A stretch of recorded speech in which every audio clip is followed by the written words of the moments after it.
Good morning everyone, welcome back to the channel to our new blog.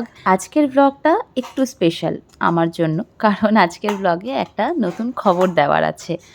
আর সেটা আমি জানাচ্ছি, তার আগে বলি এই বৈশাখ মাসটা পড়ার সঙ্গে সঙ্গে দিল্লিতে কিন্তু বেশ গরম পড়ে গেছে। সব জায়গাতেই হয়তো বৈশাখ জ্যৈষ্ঠ মাসটা একটু গরম তুলনামূলকভাবে বেশিই থাকে। গত বছরটাও আমরা এই মে মাসের নাগাদই যখন প্রচণ্ড গরম তখন কিন্তু বাড়ি চলে যাই। এই বছরে যদিও প্ল্যান ছিল শীতের সময় বাড়ি যাওয়ার, কিন্তু শীতটাও আমাদের মোটামুটি অ্যাডজাস্ট হয়েই গেছিলো। আর পোকোর স্পেশালি গরমে খুব প্রবলেম হয়, কিন্তু ওর শীতে খুব একটা সমস্যা হয় না, সারাটা দিন তো দৌড়োতেই থাকে। আর সেই জন্যই আমরা ডিসাইড করেছিলাম যে না, শীতে গেলে আর গরমে খুব কম দিনের একটা গ্যাপ থাকবে, তার থেকে শীতটা আমরা এখানেই কাটিয়ে নিই, আর গরমের সময়টা কিন্তু আবার বাড়ি যাব। তো এখনও অবধি আমাদের কোনো প্ল্যানিং ছিল না কবে যাব না যাব, কিন্তু কয়েকটা বিষয়ের জন্য আমাদেরকে এখন বাড়ি যেতে হবে।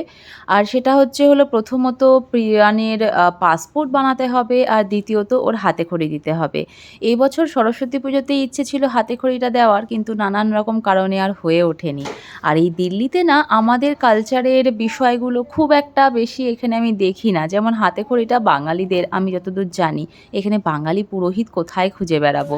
আমাদের ওখানে পুরোহিতের সাথে কথা বলে যা জানা গেল, সামনের মে মাসের 2 তারিখ এবং 9 তারিখ এই দুটো দিন হাতেখড়ির একটা ভালো ডেট আছে। এরপরে আবার সোজা নেক্সট ইয়ার, মানে আবার সেই সরস্বতী পুজোর সময়। তো আমাদের যেটা ইচ্ছে ছিল যে পকোকে এই বছরটাই এখানটাতে মিনিমাম প্লে স্কুলে একটু দিয়ে দিলে ভালো হয়, কিছু একটু শিখতে পারবে, একটু সময় বাড়ির বাইরে কাটাতে পারবে।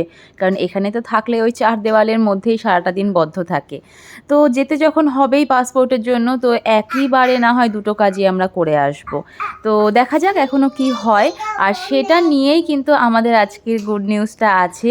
বাড়ি যাব তো আমাদের ডিসাইড হয়েই গেছিলো, বাট প্রবলেমটা হচ্ছিল প্রীতম এখন আর ছুটি পাচ্ছিল না।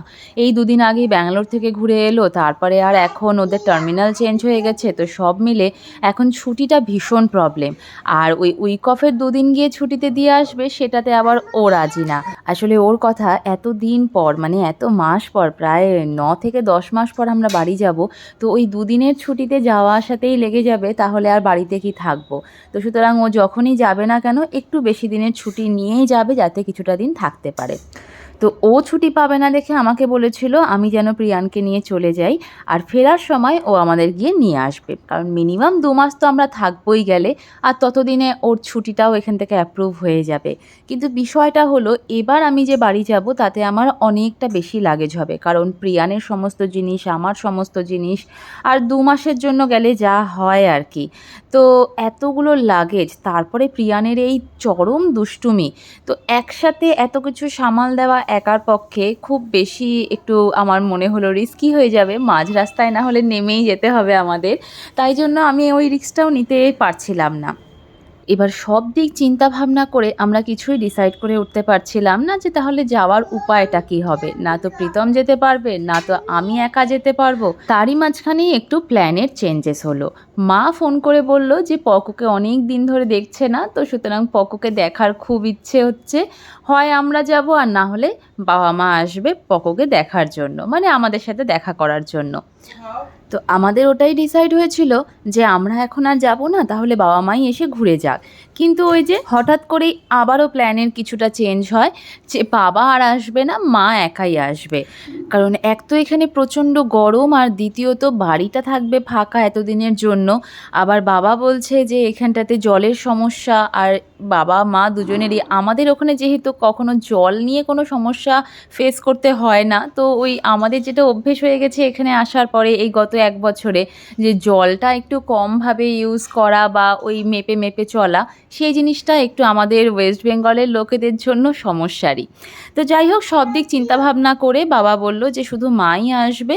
আর প্রীতম এদিকে আমাকে আরেকটা বুদ্ধি দিল যে মা যখন আসছেই, তাহলে যাওয়া নিয়ে যে সমস্যাটা হচ্ছিল, মায়ের সঙ্গে তুমি পকোকে নিয়ে চলে যাও, দুজন মিলে খুব একটা সমস্যা হবে না।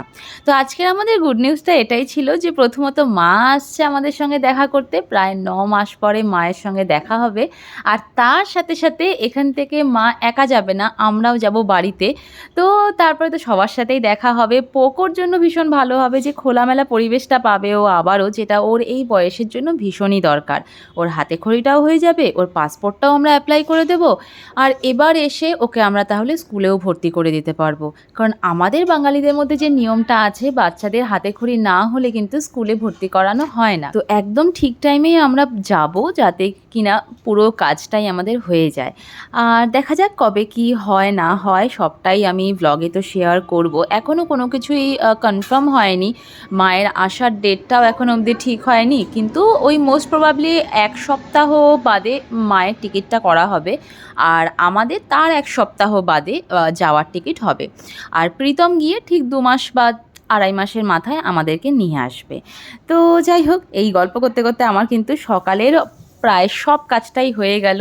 স্নান করে পুজো দেওয়া, ঘর পরিষ্কার করা, ব্রেকফাস্ট রেডি করা। এই ব্রেকফাস্টে আজকে কী বানাচ্ছি? আজকে বানাচ্ছি এই যে ব্লেন্ডারটা প্রীতমের ফ্রেন্ড পাঠিয়েছিল, আমি আগের দিনই দেখিয়েছিলাম। আর এই যে হট চকলেট, সেটাও কিন্তু ব্যাঙ্গালোর থেকে ওকে হাত দিয়ে পাঠানো হয়েছে। তো এগুলো না, আমার না তো দুধ আমি খাই, না প্রিয়ান খায়, না তো হট চকলেট খুব একটা বেশি পছন্দ। বাট জিনিসগুলো যখন আছে একটু ট্রায়াল দিয়ে দেখতে কী অসুবিধে, এই ভেবেই আমি বানিয়েছিলাম। আর সত্যি কথা বলতে গেলে এত যে ভালো লেগেছে, কারণ আমি বেসিক্যালি চা খাই না, দুধ খাই না, যে আমার চিনিটা খুব একটা বেশি পছন্দ না, আর চিনি ছাড়া কোনো কিছু খাওয়ার টেস্টও হয় না। কিন্তু এই হট চকলেটটা দিলে আর চিনির দরকার পড়ে না, আর বেশ কিন্তু টেস্টি। প্রিয়ান যে আমার মতনই হয়েছে, যে দুধ খায় না, কিন্তু এই হট চকলেট দিয়ে দুধ দিয়ে মিশিয়ে দিলে বেশ সুন্দর খেয়ে নেয়। যবে থেকে আমাদের বাড়ি যাওয়ার প্ল্যান আর মায়ের আসার কথা হয়েছে, তবে থেকেই মনটা এত খুশি খুশি লাগছে। মানে এত বছরে, 10 বছর হয়েছে আমার বিয়ের, কিন্তু এত বছরে এত মাসের গ্যাপ কখনোই হয়নি যে বাড়ি যাইনি বা বাড়ির লোকজনের সঙ্গে দেখা হয়নি। তাই জন্য এবারের আনন্দটা না অনেকটা আলাদা। বাড়ি কাছে থাক কি দূরে, শ্বশুরবাড়ি থেকে বাপের বাড়ি যাওয়ার আনন্দটা আগাগোড়াই একটু অন্যরকম হয়, কিন্তু যবে থেকে দিল্লি এসেছি তবে থেকে এই আনন্দটার মানে যেন 10 গুণ বেড়ে গেছে। আমার মতন যারা হয়তো এত দূরে থাকো বাড়ি, তাদেরও হয়তো সেম জিনিসটাই ফিল হয়। তবে এখান থেকে যাওয়ার সময় একটু মনটাও খারাপ হয়, কারণ অনেকটাই দূর। তো প্রীতমের এখানটাতে আমরা চলে গেলে খাওয়া থাকা সব কিছুই, বিশেষ করে পোকো বাড়িটাকে সবসময় জমিয়ে রাখে। তো ও সারাদিন পর অফিস থেকে ফিরে যখন ওই খালি বাড়িতে ঢুকবে, তারপরে আবার রান্না খাওয়ার এগুলোর ঝামেলা হবে, সেই কথাগুলো চিন্তা করলে আবার মনটা একটু খারাপও লাগে। কিন্তু যাই হোক, দূরে থাকলে এইটুকু তো সবাইকেই স্যাক্রিফাইস করতেই হবে।